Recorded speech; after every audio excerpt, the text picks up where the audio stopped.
Hello everyone, let's continue with our lectures on reflector antennas. First, let's have a quick review of what happened in the previous lecture. So in the previous lecture, we talked about aperture efficiency in reflector antenna. We had this equation 4 pi lambda squared, aperture efficiency, physical area. We talked about the fact that, for example, if we consider this as the aperture of the reflector, so you have a feed illuminating and it's coming back here, so you have a bunch of electric field over aperture. We denoted that by E over aperture. Of course, it's a vector. So then we said, okay, this is the directivity that we can get. We mentioned that this is in fact a circle. It's a cross section of a paraboloid. It's a circle, and the physical area is pi d squared divided by 4, assuming that the diameter is d. And then we had we discussed aperture efficiency. It had different components. We talked about two main components in particular: taper efficiency and a spillover efficiency. So we talked about these two.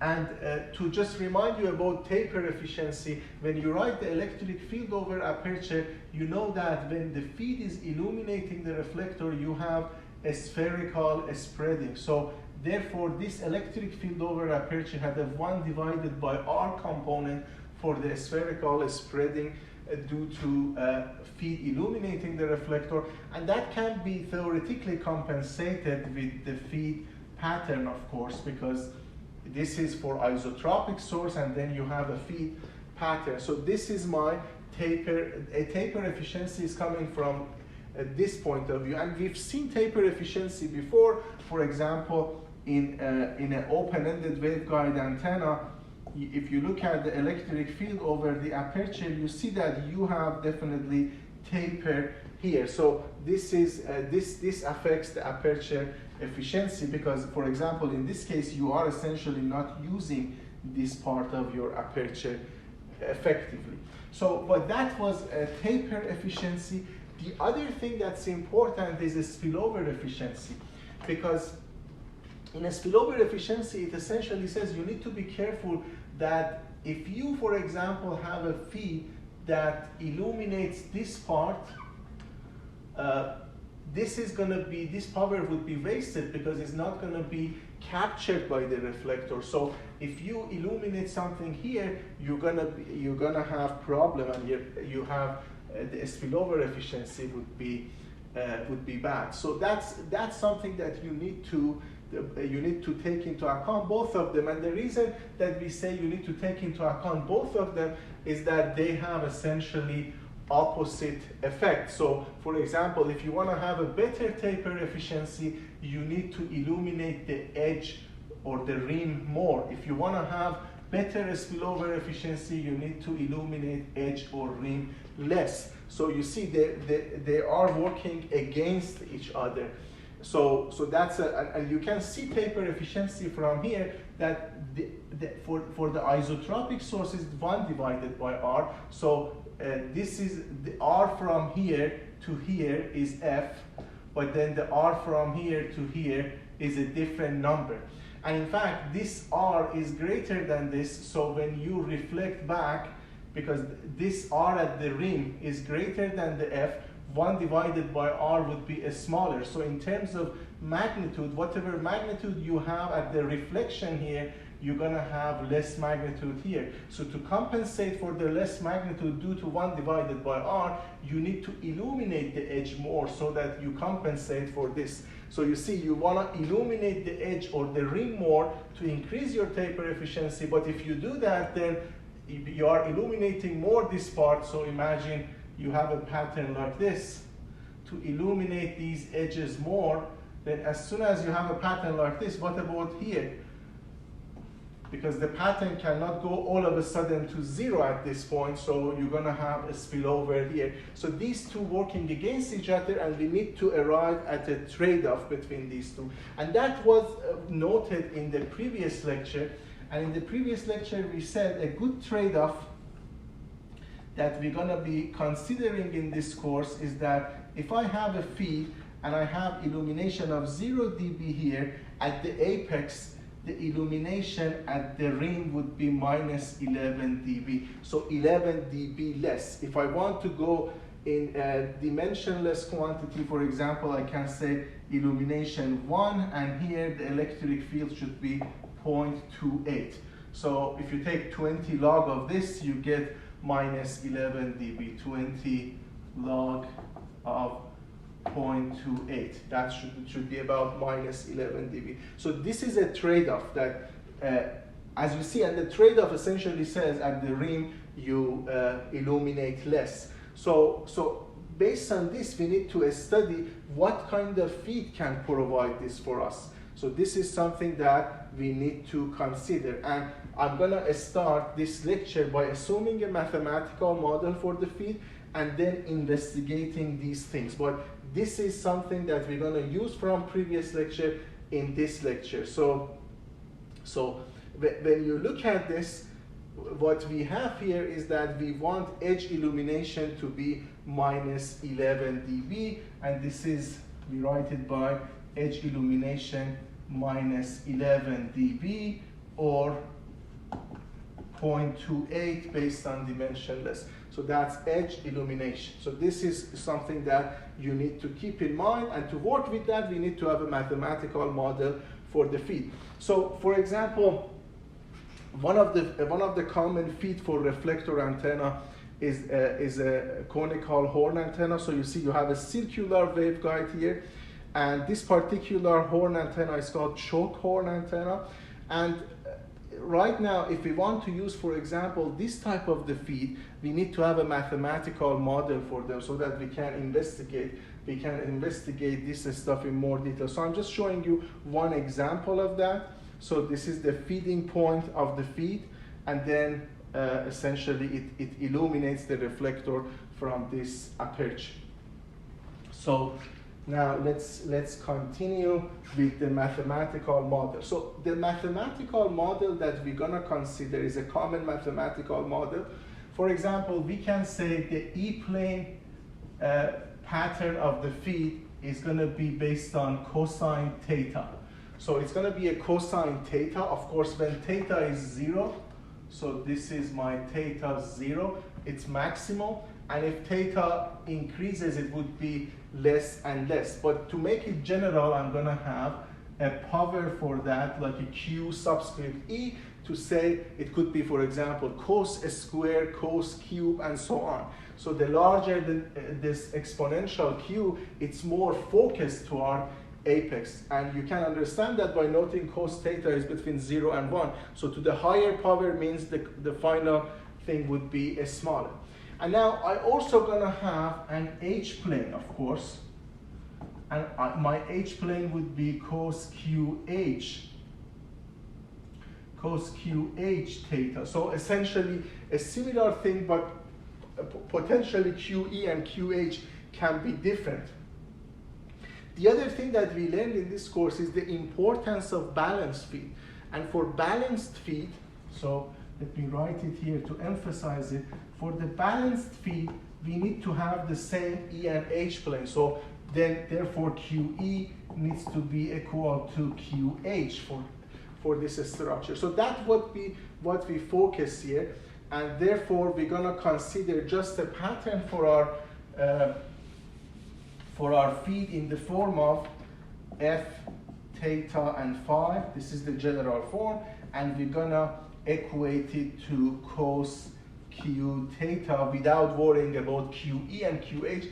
We assume they're the same. And you see, in general, we have a phi, as I have it here, but then for this type of feed, when you change the phi, you don't change anything, and therefore we don't have phi dependency. So you see that I use the brace here, and the reason for that is that usually for this type of model, we say a feed illuminates the front, so which is from 0 to 90 degrees. So we say this is valid from 0 to 90 degrees. But then in the back, we assume that the back radiation is much less. So we say otherwise is 0. So that essentially means if I have a feed like this for my reflector, so the back radiation on this side is much less. So the main radiation would be toward you, which is theta equals 0 to theta equal 90 here. So that's what we have.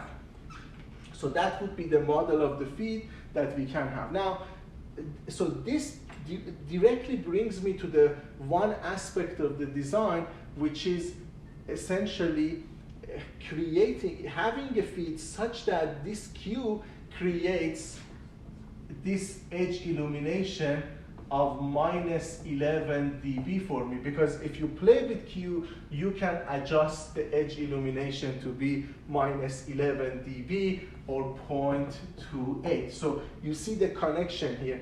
And essentially choosing a feed that satisfies this is called matching the feed to the reflector.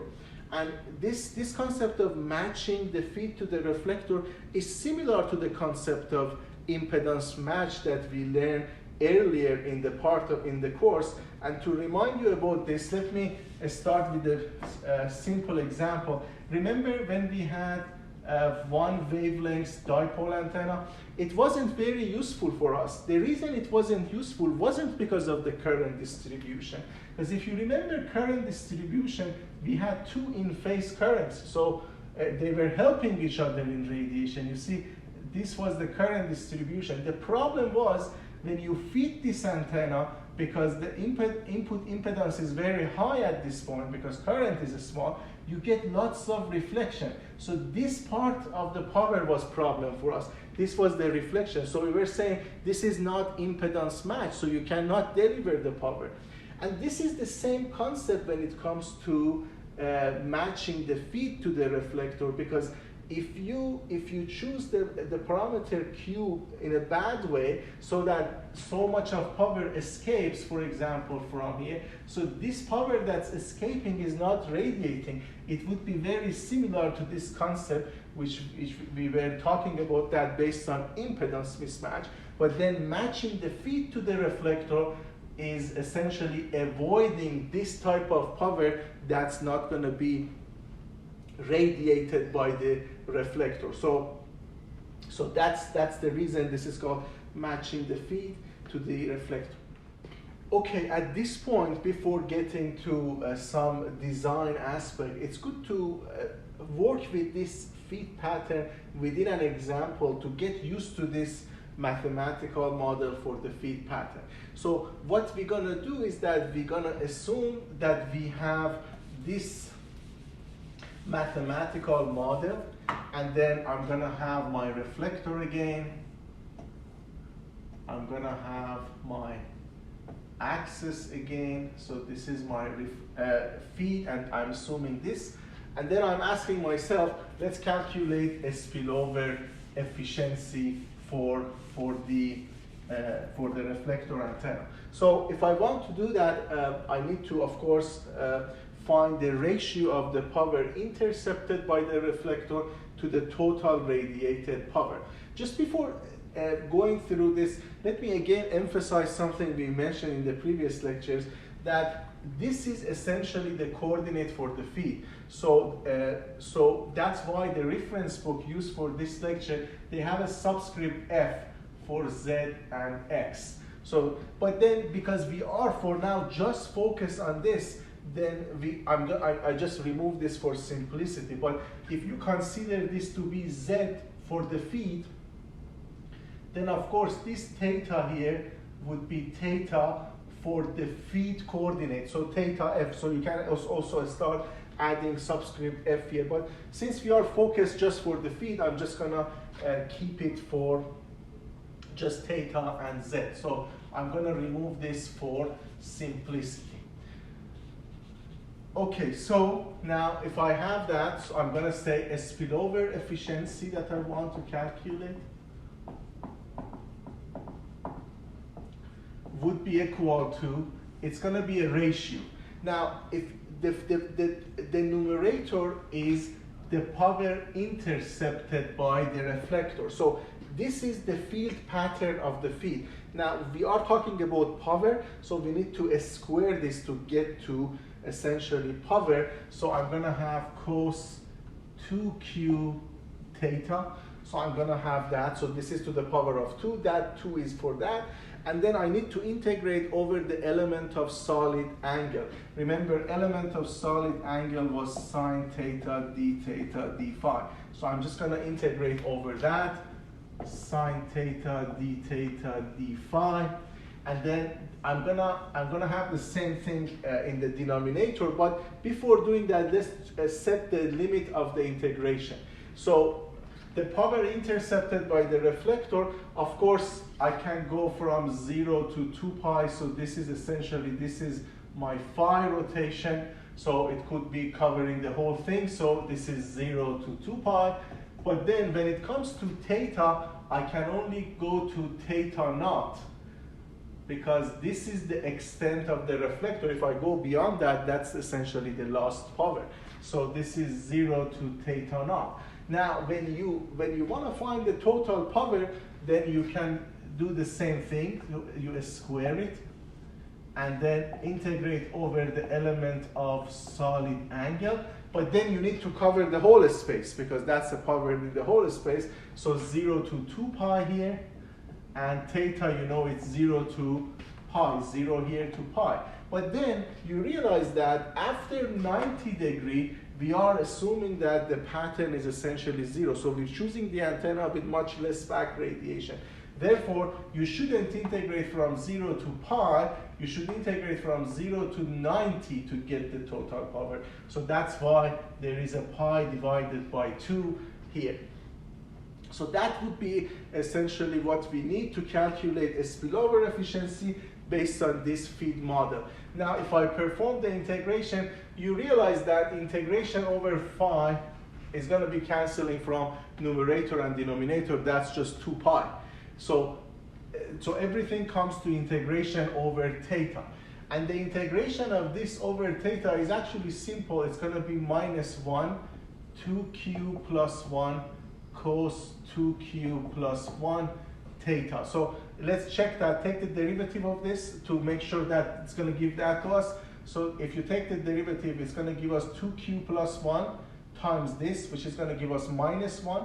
And then minus sine theta with minus 1 here would be sine theta, and then cos 2q theta. So we verified that this is in fact the integration of the theta component there. And this is from 0 to theta naught. And we could do the same thing for the denominator, 0 to 90. And this cancel. And I'm going to have cos 2q plus 1 theta naught minus 1. And that's going to be 90 would be 0, and then minus 1, which is going to be 1 minus cos 2q plus 1 theta naught. So that's what I'm going to have. And if you look at this equation, you see that this equation actually makes perfect sense, because if I choose my Q very high, that's an indication that I have a very focused pattern like this. If I have a very high Q, so if this Q is high, this is my pattern. And if my Q is high, from mathematics, I know that you have a number between 0 to 1 to a high exponential, it's going to be extremely small. So your spillover would be almost 100%. And that essentially tells us the same thing, because this is mainly going to be intercepted by the reflector. But now, if I choose my Q differently, my Q is small, so this is going to be Q is small. So if I choose my Q is small, then it's obvious that I'm going to have power escaping, significant amount of power escaping. And that's clear from here too, because you have a 0 to 1 number. If you have a small exponential, it's going to be more significant, and therefore the spillover efficiency will suffer. So you see that this equation makes sense. And now for the next step, we need to understand how we can take advantage of this mathematical model for the design. Okay, let us continue with our discussion. So, and let's focus on the fact that how, for example, we can choose an appropriate queue. So to do that, let's start a step by a step, and let's start by, for example, assuming a piece of information in our design. So this would be something that we could consider. For example, let's start by, of course, we have our reflector antenna, and then we could have some known quantity. So this would be a piece of information that we have. For example, we might want a half power beam width. So, I mean, half power beam width for this type of edge illumination that we talked about, we can approximate it, and this is just an approximation, for example, by 70-degree lambda divided by d. So you see that if you desire a certain half power beam width, based on this equation, you can automatically get your d. So this would be something that you could consider. For example, if I say I want half power beam widths of 2 degrees, then my d should be 35 lambda. So let's check if that makes sense. If that's 35 lambda, 2 times that would be 70. So that brings us to our d value. So automatically you get your diameter. So that would be one way to get your diameter. The other way is that if we know our aperture efficiency. So imagine, for example, you know your aperture efficiency, and the typical value is, for example, about 55% to 65%. Of course, these are typical values, just an approximate value. So if you know the aperture efficiency, I mean, you could start from a different path, or you could assume an aperture efficiency just for the sake of continuing with this. And for example, if then I could give you directivity of the antenna.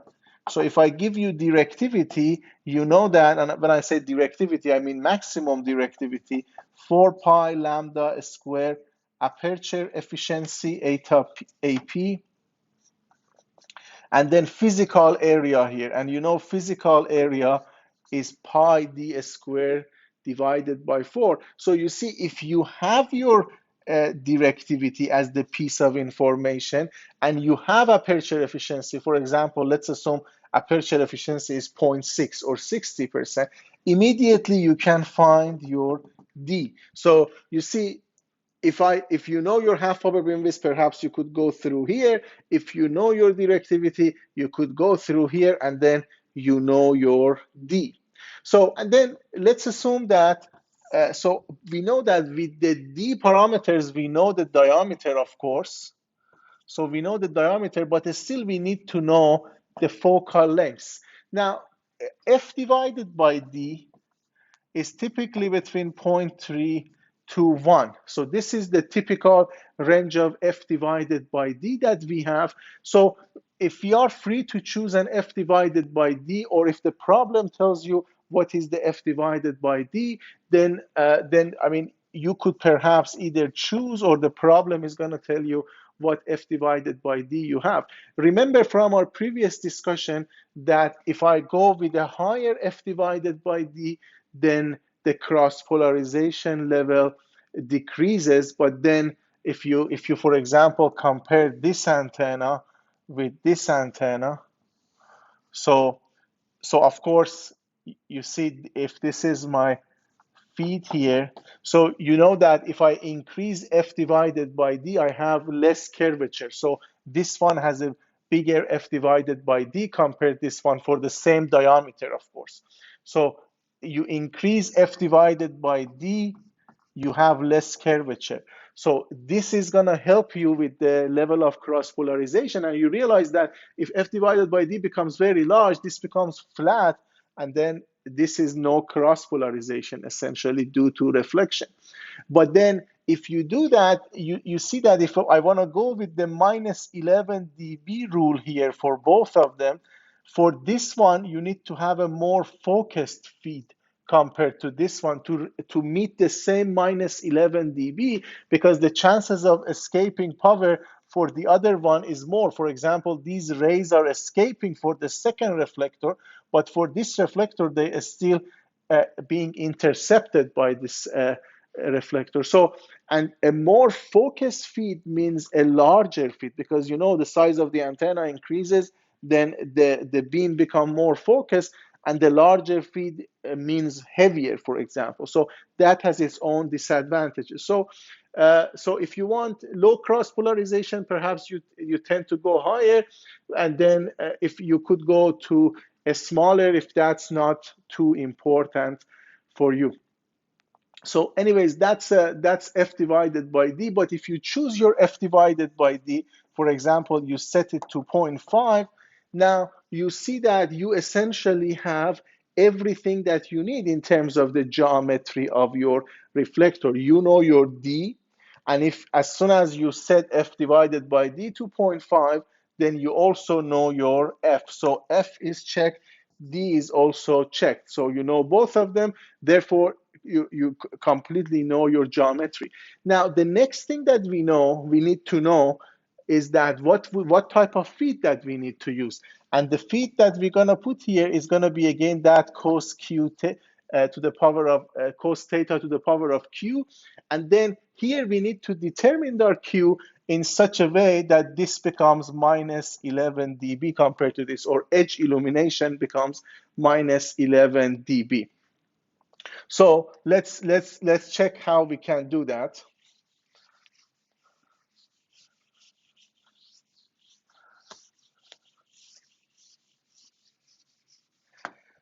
So the first question is, if this is my cos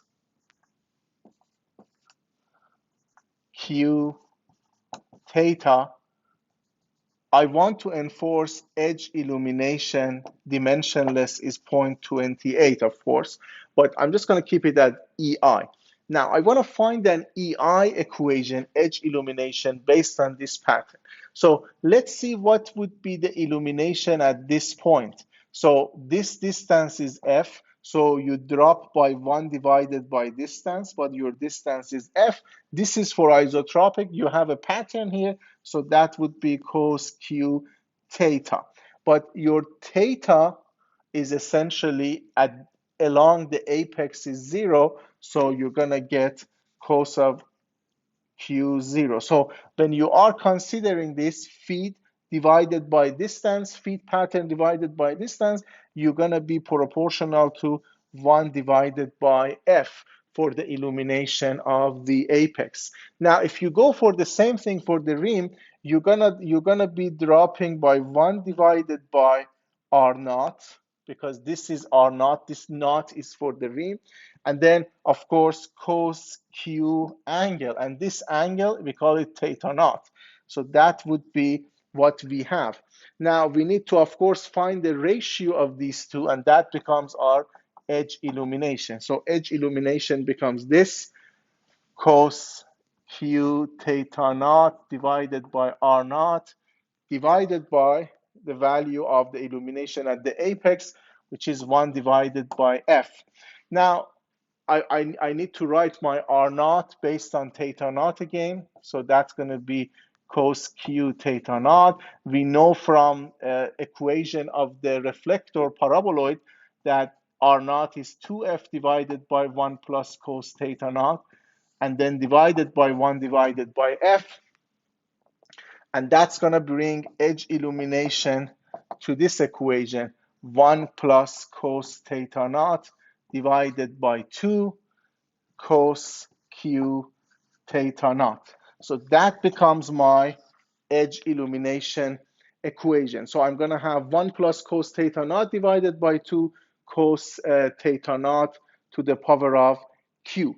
Now, for me, I need to enforce edge illumination into 0.28, and based on that, I need to find Q. So that would be essentially what you need to do. So we need to start by this and find the Q such that satisfies EI. Because again, remember, EI is a known quantity in our approach. We know EI, this is the value. This Q is the unknown. Because if I know what is my Q, for example, Q become 2, I know that I need a pattern which resembles cos squared theta, and then I'm going to use that fit. So that would be something to consider. I need to find Q. So let's see how we can go and find Q. So let's focus on that. So how can I find Q? First, let's find this. Cos Q theta naught is going to be equal to 2EI divided by 1 plus cos theta naught. So this is what we have. And then to find Q, I'm going to take the log base 10 in this case. So that's going to be log base 10 cos Q theta naught is going to be equal to log 2EI 1 plus cos theta naught. And if I have a power in the log, I can take that power out. That's going to be log Q log cos theta naught equal to log 2EI 1 plus cos theta naught. So that's what I'm going to have. And therefore, I can write Q as log cos theta naught and log 2EI 1 plus cos theta naught. And similar to the reference book for this lecture, we can take this further and write it based on the value that we know, which are F and D.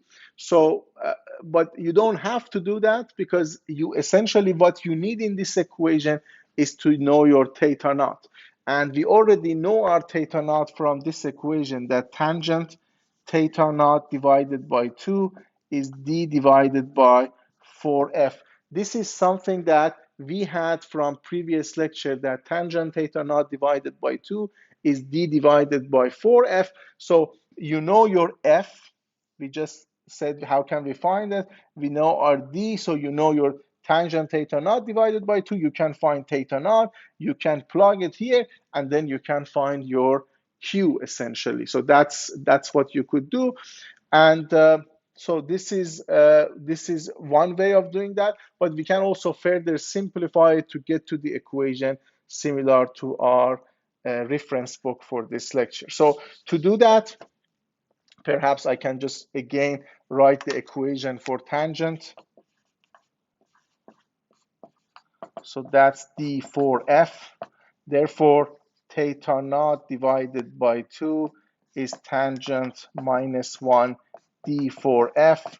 And therefore, theta naught is 2 tangent minus D4F. So this is something that we have. So potentially we could substitute this here and write theta naught as 2 tangent minus 1 D divided by 4F. So that's going to be the log of this for the denominator. For the numerator, you could do the same thing, or you could do a different type of simplification. So, so if I want, for example, to be consistent with the reference book, I'm going to write 2EI 1 plus cos theta naught as 2EI, and cos theta naught essentially becomes 2F divided by R naught based on the equation of the paraboloid. And this is R naught connecting me to the rim. And then 2 and 2 cancel here. I'm going to get EI divided by F times R naught. So now the question is, I want to find R naught in terms of F and D, because everything in Reflector is going to be based on this F and D. And to do that, I can, for example, create this triangle here. This is 90 degree. Therefore, I can write R naught square is going to be equal to this square, which is D2 divided by 4. Remember, this is half of D.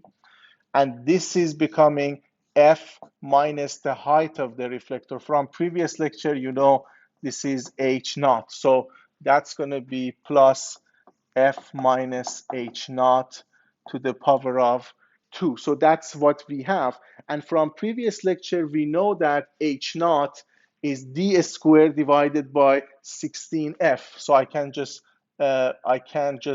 replace it. D squared divided by 16F to the power of 2. I can simplify this, plus F2 plus D4, 16 to the power of 2, F4, F2 plus minus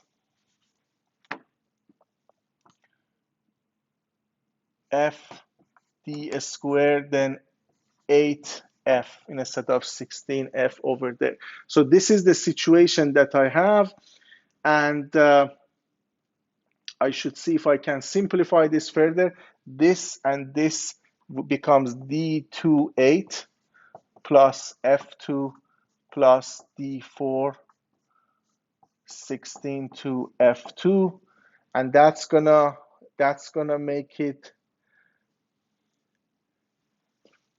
F plus D2, 16F to the power of 2.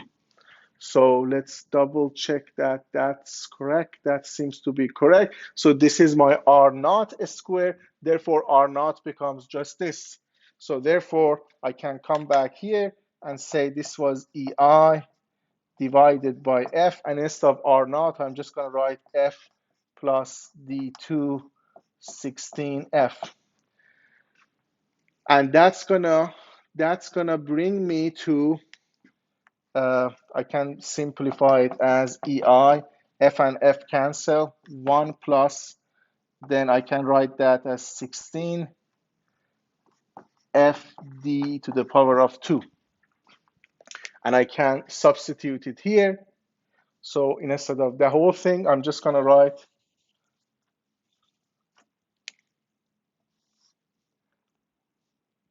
log of EI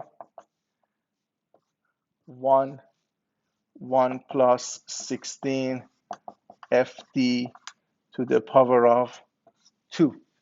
So this becomes essentially what I have here. Now, we are consistent with the formula in the reference book that we used for this lecture, but the main message here is that if you know your F and D, so if you know your F and D, immediately you can find the Q value here. And when you know your Q value, you know that, for example, you need cos to the power of cos theta to the power of Q. And now the question is, having a physical field that can represent this type of pattern to the best.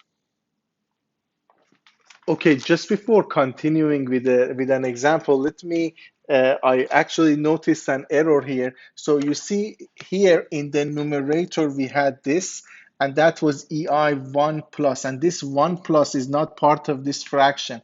So when I wrote that, I should have wrote it like this. So that becomes our equation. And remember, it's good to have equation based on F divided by D because that's the indication of the curvature. So potentially you can bring this D to the denominator of this and just write instead of this as 1 divided by 4F divided by D. This way everything would be in terms of F divided by D. And let me check that if I have that correct, which seems to be correct. Okay, so that's what I wanted to tell you about this 1 plus. This is outside the fraction. So now let's go through one example from the reference book of this lecture, the book by Professor Stutzman and Thiele. published by Wiley. So I'm going to consider that. And the example essentially says we would like to design a reflector at the frequency of 10 gigahertz. The nice thing about knowing the frequency is that immediately you know your wavelength. So you can find your wavelengths. Approximately that's going to be 3 centimeter. 10 to the power of 8 divided by 10 gigahertz, you get to 3 centimeter. And then the half power beamwidth that's desired based on that example of the book is 1 degrees. So now the question is, we need to design this reflector. And remember, if we have half power beamwidth, we can just say this is equal to 70 degrees lambda divided by d, and find our d to be approximately equal to, let me look at my number here, that's going to be approximately 2 meters.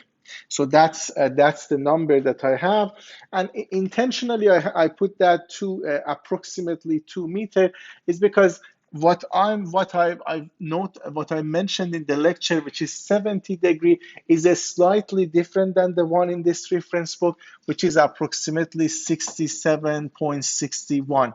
So the one that's mentioned in the reference book is equivalent to about 67.61 degree. We've used a simpler one to remember, 70 degree here, lambda by d. So I want it to be consistent, and then I use the same 2 meter that's noted here.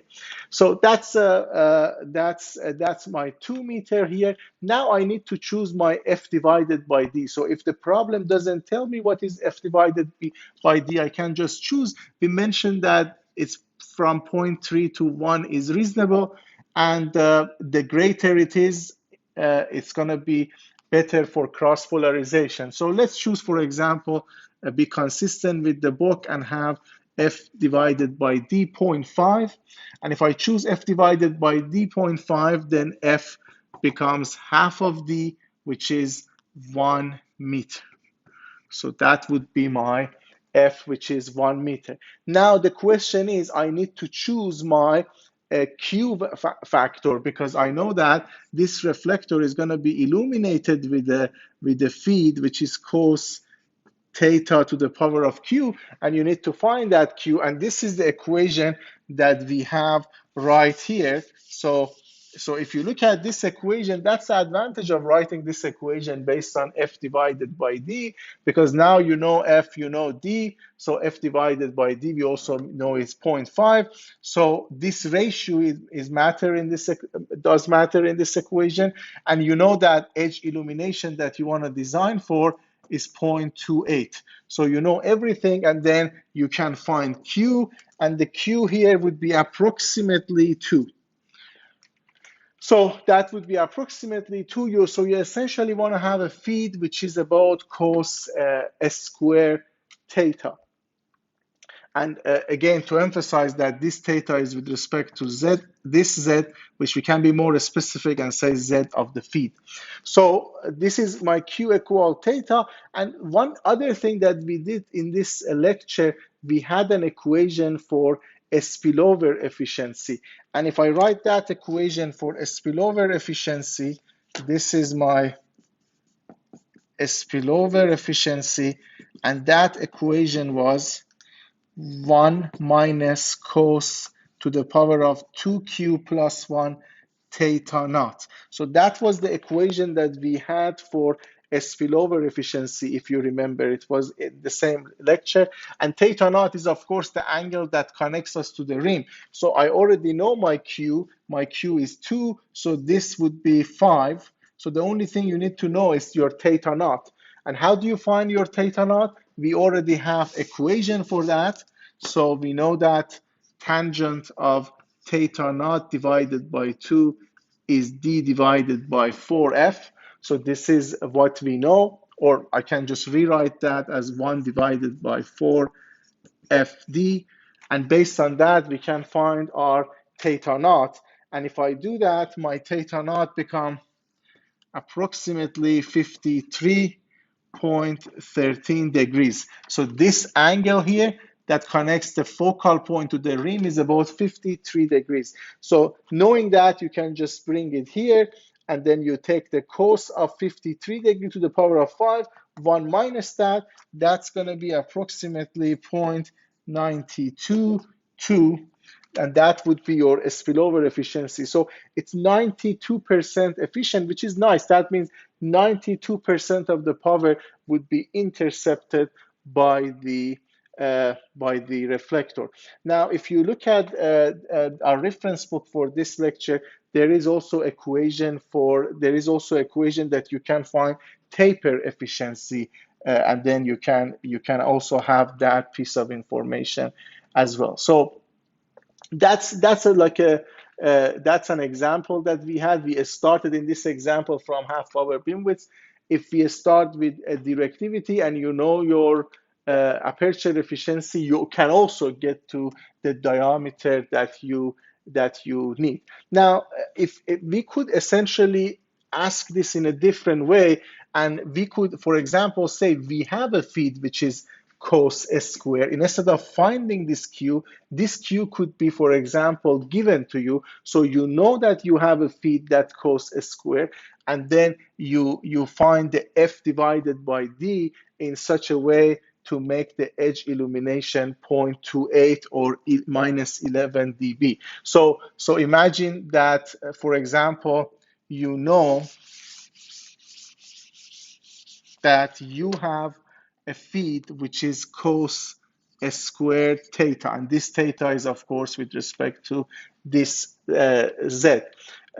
Now, can you find an F divided by D such that the edge illumination is become 0.28? And that would be straightforward, because you can essentially use this equation. And if you use this equation, you know that your edge illumination is 0.28. And then you also know that your Q, for example, in this particular example, is 2. Now, based on this equation, you can find your theta naught from this equation. And if you have your theta naught, you can use, for example, this equation, tangent theta naught divided by 2, d divided by 4f. Knowing this, you can find the ratio between f and d, and that's going to give you the f and d that satisfies this edge illumination condition.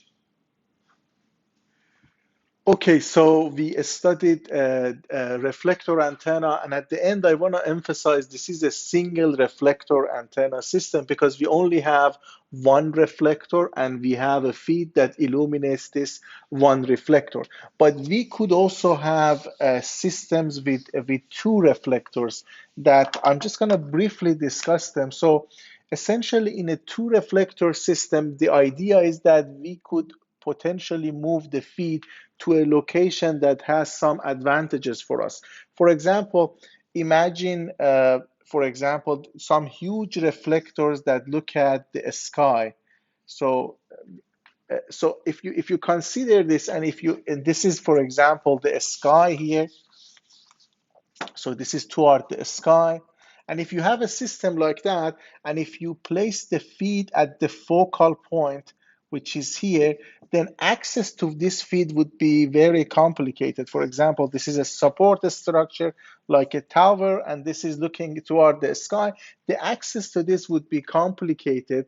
And also, the other aspect is that you need to run the cables toward this feed, and that's going to be long transmission lines, and this is going to be the effect of loss and things like that. And the other aspect is that if this is essentially ground, and any spillover that you have is going to go directly to the ground, and that's going to create reflections and things like that that are not desired. So it would be nice if we could have, for example, our feed somewhere here. Then access to this feed would be much easier. And that's essentially start the topic of dual reflector system. So to do something like that, we consider, for example, one focal point here, and I tell you what I mean by this.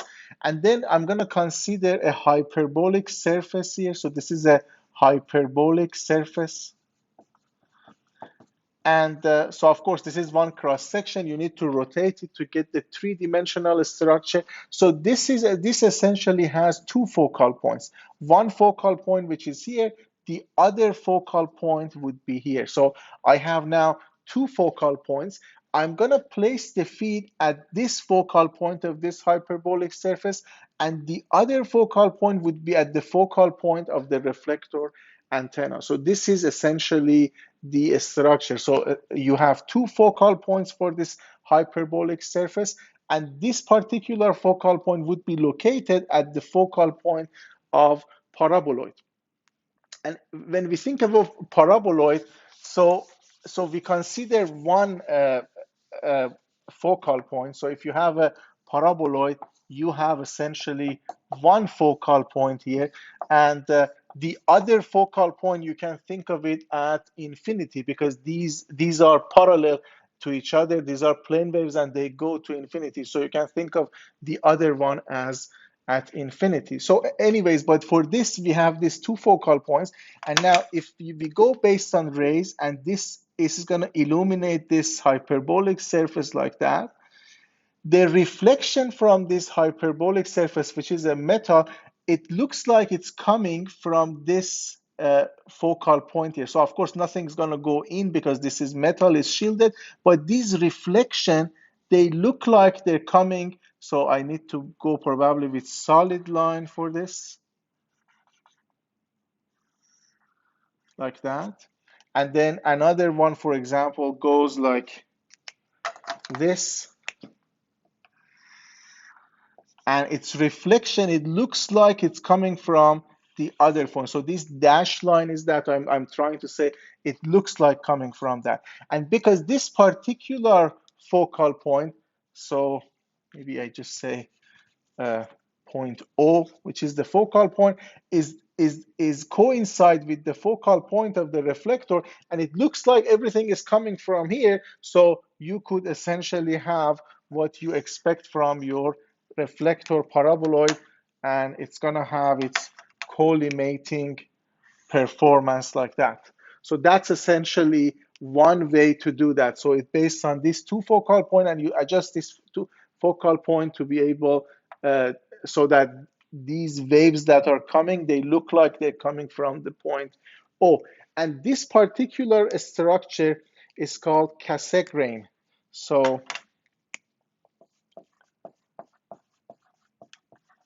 this is Cassegrain. This is one particular structure that we have, and this is based on hyperbolic surface, and this is, as you see, it's convex. Now, so this makes it easy, because now if you consider this support structure for the whole system, you can easily have access to the feed, you can run the cables and so on. And as noted in the reference book for this lecture, a spillover would be, for example, this would be a spillover. So because this is not going to be intercepted by this hyperbolic surface, but this spillover is essentially going to go to a sky, whereas in the previous case, you saw that it's going to interact with the ground. So this is one type of dual reflector system, Cassegrain system. And the other way that you can do that is similar to this, but this time what you do is essentially you use instead of hyperbolic surface, you're going to use an elliptical surface. For example, this would be your reflector. This would be one focal point that you have here. And now you have this elliptical surface. And now this elliptical surface comes with two focal points, one here, that you placed your feet. And this focal point is the same focal point as for the your original reflector. And this is, of course, the support structure. And now, if you look at this, when the feed illuminates this elliptical surface, so the reflection is essentially going to pass through this point, and it's going to hit the reflector. But remember, this point, this focal point, was actually the focal point of the paraboloid too. So this is shared between this elliptical surface and this paraboloid. So now these rays are coming through the original focal point of the paraboloid, so they can just go like that.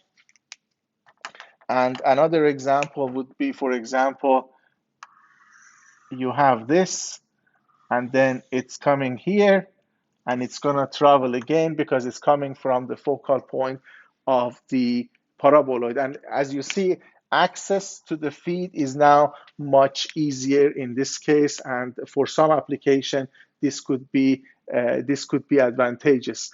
So these are dual reflector system. I just wanted to briefly mention them at the end of this lecture, and you can read about them and learn about them. I mean, there are lots of literature on dual reflector system. Thank you.